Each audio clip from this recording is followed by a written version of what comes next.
everybody, I'm going to try something a little different today.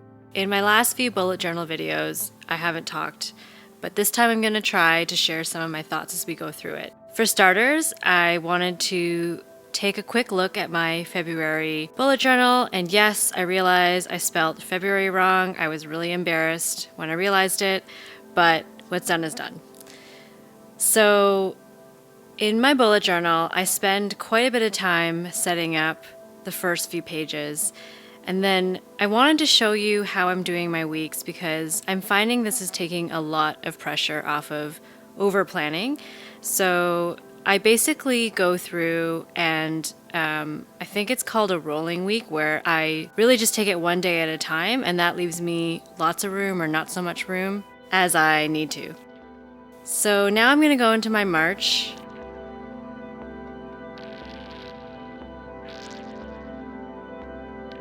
It took me a really long time to come up with what I wanted to do here. I really just want to use bullet journaling as a place where I can practice my drawing skills and my watercoloring skills. So really what I'm trying to do here is find some kind of image that speaks to me and makes me excited to draw or excited to paint. And I was actually flipping through my latest issue of Flow magazine when I came across an article of an artist, and she was sitting in this beautiful armchair and it looked so cozy, and I just fell in love with the image. So I attempted to draw it, and it was a little bit more difficult than I thought it would be, but that's usually how it goes when I'm doing these kinds of things, but I'm really happy with how it turned out. So I started out with a pencil sketch. After I was happy with the proportions, I outlined everything with one of my micron pens. Usually with my outlining, I'll use the thinnest one I have, which I think is a 005. I outline everything and then erase as much as I can of the pencil lines because I've realized that if I don't erase them and paint over them, then I can't get rid of them later. So I do as much as I can with the pen so that I can see what I want to paint, and then I erase everything and then I get ready for painting.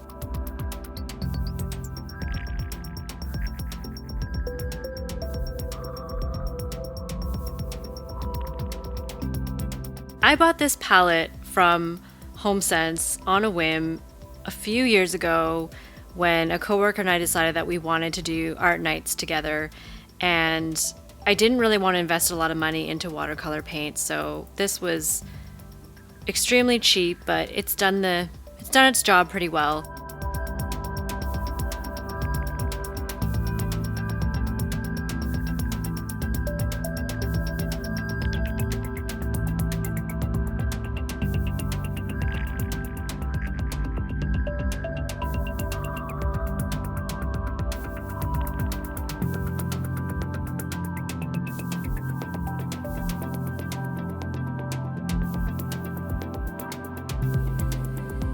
One thing I really want to work on improving is mixing my colors.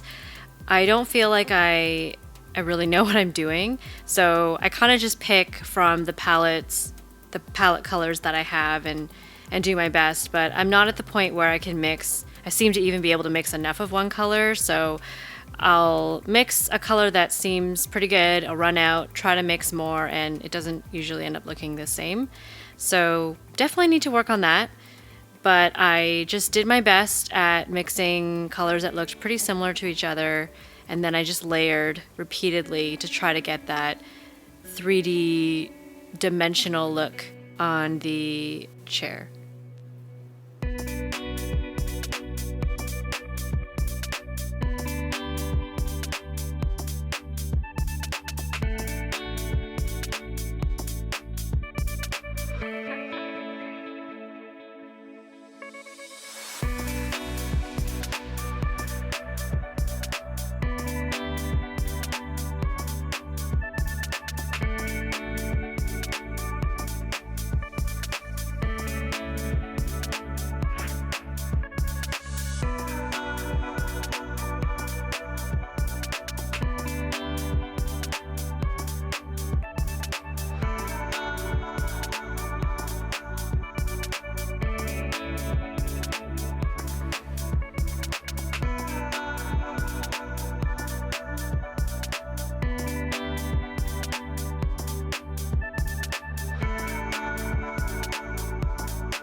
I don't know what it is about mirrors, but I'm really enjoying drawing these vintagey, kind of ornate, golden frame mirrors.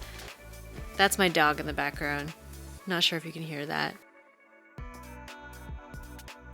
I think part of it is because I would love to have a mirror like this in our apartment, but I just don't really know where to go about finding one and not sure where I would put it. So I kind of just keep drawing them because it sort of temporarily satisfies my desire to actually own one and make it work in our space.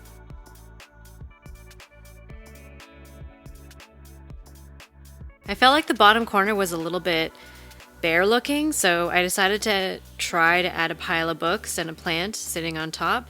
This was something that I didn't really have a reference photo to look at, which I think you can tell. With the chair, I definitely had a reference photo where I could look at shadows and kind of use that as a guide, whereas for the books, I didn't really know. And in the top corner, this is actually a recreation of a wall hanging tapestry that I completed recently for someone, and I was so happy with it that I wanted to kind of immortalize it before I sent it off. So I decided to paint a version of it, and I'm actually really happy with how it turned out.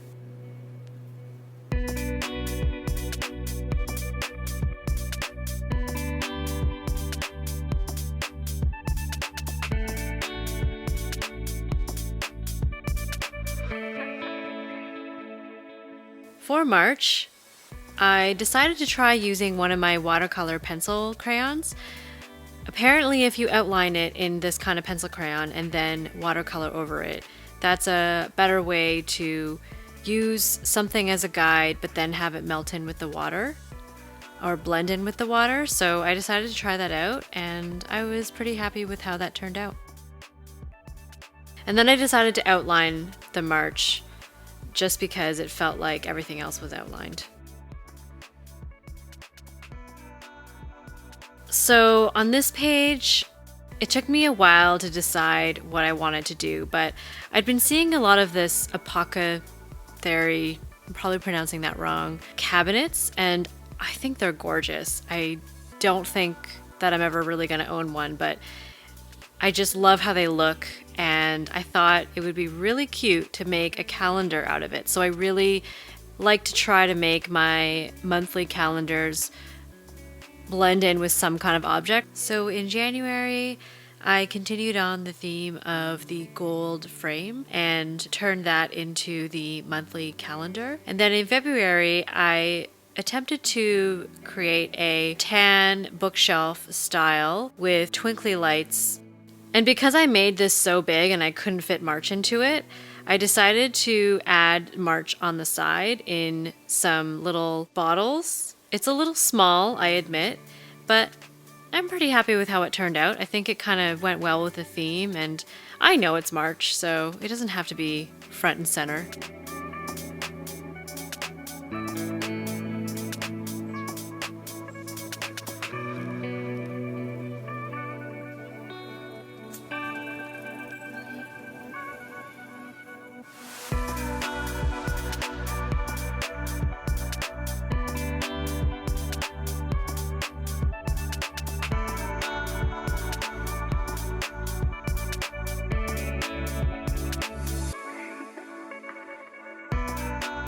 I'm obsessed with these Coelho watercolor shimmery paints, so I try to add it wherever I can.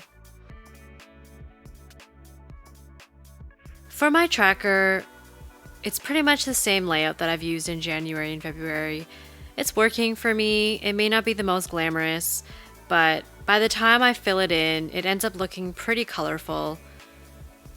So I'm sticking with it for now. Who knows? Maybe in April I'll try a new layout.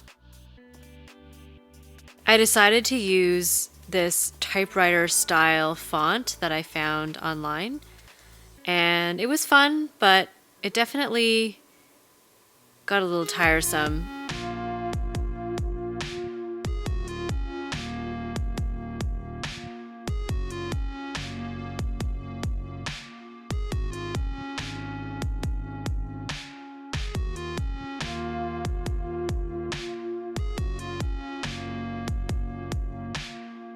I really like this quote. There's a lot of change happening in my life coming up in the month of March. So I really thought this quote did a good job of kind of reminding me that change is good and starting something new can be a really good thing.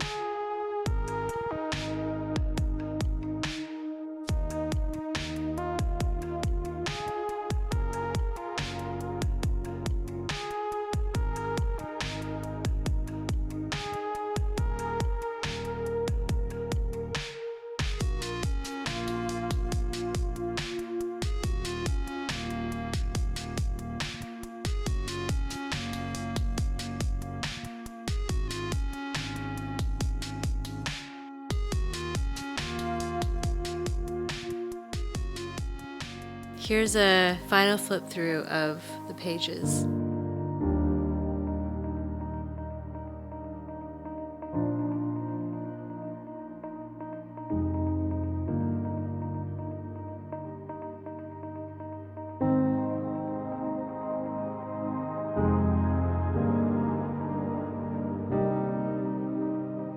Thanks for watching.